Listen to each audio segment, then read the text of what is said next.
あなたは今幸せですか？この問いに即座に答えられる人は少ない。そして答えられないことに少しだけ不安を感じる。それはなぜか。幸福とは何かという問いは哲学の最も古い問いの一つだ。そしてまだ誰も完全な答えを出せていない。お金では幸せは買えない。この言葉は世界中で繰り返されてきた。しかし経済学の研究では年収が上がるほど幸福度も上がるという結果が繰り返し報告されている。一方で一定の収入を超えるとそれ以上お金が増えても幸福感はほぼ変わらないというデータもある。日本は世界第4位の経済大国でありながら幸福度ランキングでは50位前後にとどまり続けている。豊かさと幸せはなぜ一致しないのか。古代ギリシャの哲学者アリストテレスは幸福をエウダイモニアと呼んだ。これは快楽でも富でもなく自分の能力を十全に発揮した状態、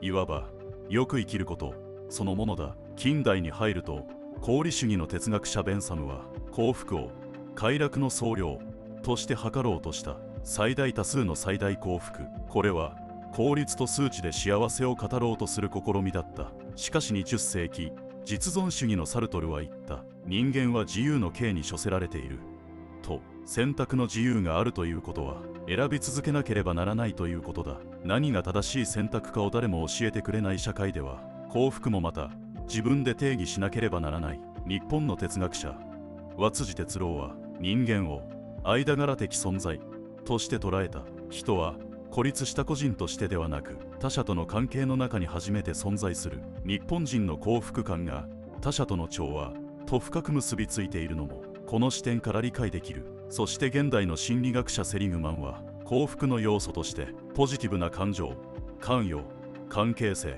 意味、達成の5つを挙げた。お金はその一部には影響するかもしれない。しかし5つすべてを買うことはできない。ではあなたにとっての幸福とは何か。誰かに決めてもらうものか、社会の基準に合わせるものか、それとも自分で静かに選び取るものか。お金では幸せは買えない。この言葉は本当のことかもしれない。しかし同時にこの言葉を言えるのはある程度のお金がある人間だという皮肉も忘れてはならない。幸福とは何か問い続けることがすでに幸福への道なのかもしれない。